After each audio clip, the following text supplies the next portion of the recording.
Bisa dengar suara saya? Bisa dengar suara saya ya? Oke, saya lanjut ya. Jadi tadi dari proses-proses yang di puskesmas tadi, setelah kita habis dipanggil terakhir kan masuk ke polinya. Nah itu urutan-urutan itu bisa kita bentuk, kita print out dalam sebuah bentuk petunjuk untuk konsumen. Jadi kita maaf ya, jadi kita langkah-langkahnya tuh kita pampang mungkin di ruang tunggu bisa, atau di pintu masuk puskesmas bisa. Nah jadi pelanggan bisa tahu. Nah, ini untuk mendeteksi perilaku pelanggan terhadap layout jasa yang kita pergunakan. Jadi kita tahu urutan-urutannya yang kita lakukan tuh ya. Oke, itu gunanya blueprinting. Jadi langkah-langkah itu tadi kita print lah, intinya kita print dalam bentuk layout, jadi bisa konsumen tahu. Nah untuk merubah proses itu kita bisa mengurangi keragaman, meningkatkan keragaman, mengurangi kompleksitas, sama meningkatkan kompleksitas.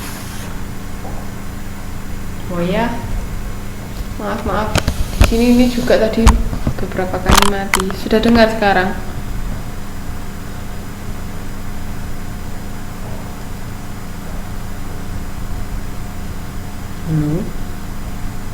Nah, kita bisa merubah proses, mungkin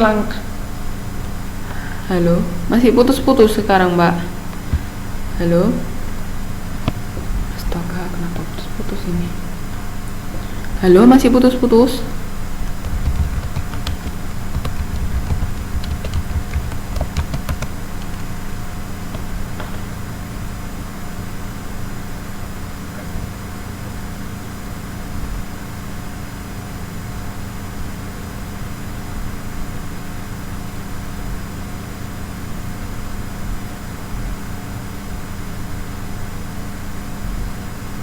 Halo, nih gak ada suaranya. Halo, masih nggak ada suaranya kah? Halo.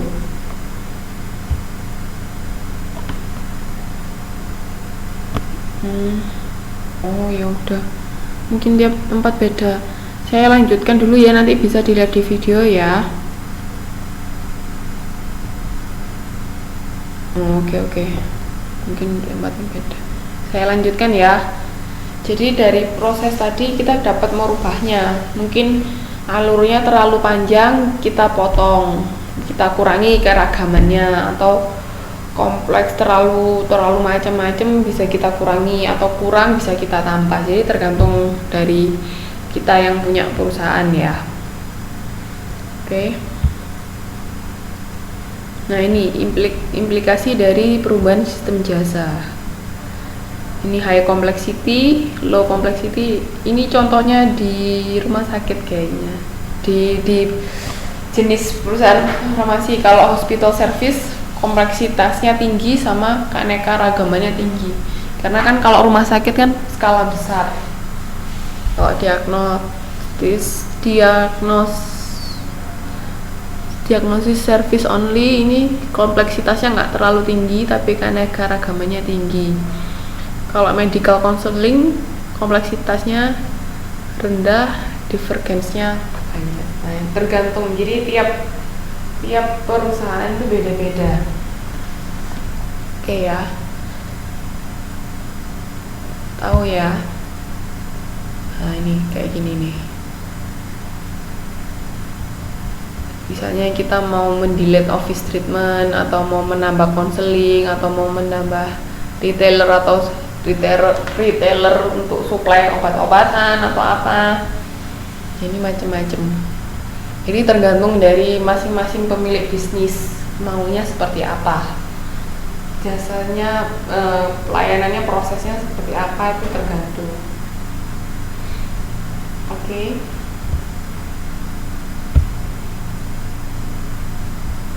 Peran pegawai dan sarana penunjang.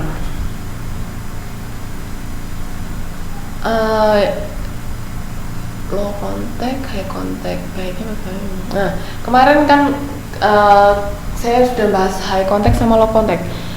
Kemarin kurang lengkap, kalau high contact itu pelanggan juga ikut dalam proses itu, tapi kalau low contact pelanggan nggak ikut dalam proses itu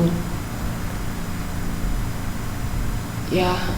Jadi kalau peran pegawai itu yang di low contact, yang pelanggan nggak ikut proses, itu dapat dikontrol melalui regulasi. Jadi sudah ada aturan-aturan, otomatis kan ya udah tinggal mengikuti alur aja.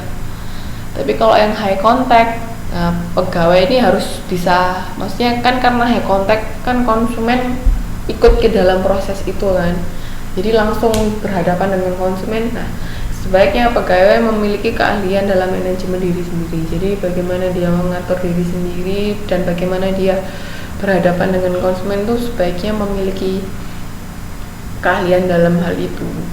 Oke, kalau peran sarana penunjang ya cuman untuk sebagai alat proses penunjang aja.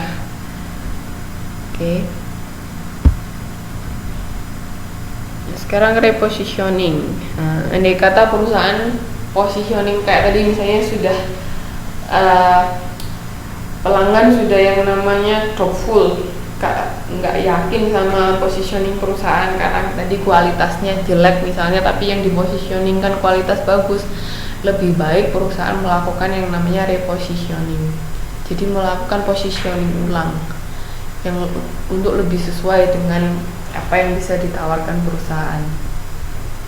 Oke.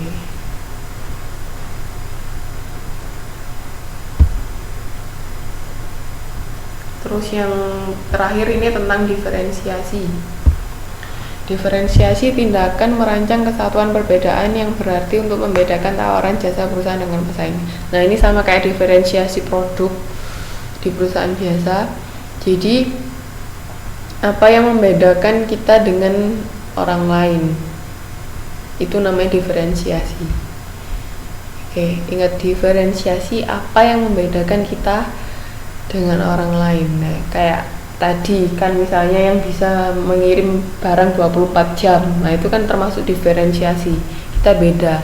Nah, karena kita beda itu kita bisa mempositioningkan ke konsumen kita bisa mengirim 24 jam. Nah, kita misalnya bisa bikin slogan pelayanan 24 jam tanpa henti. Nah, itu bisa masuk ke situ, bisa dibikin positioningnya.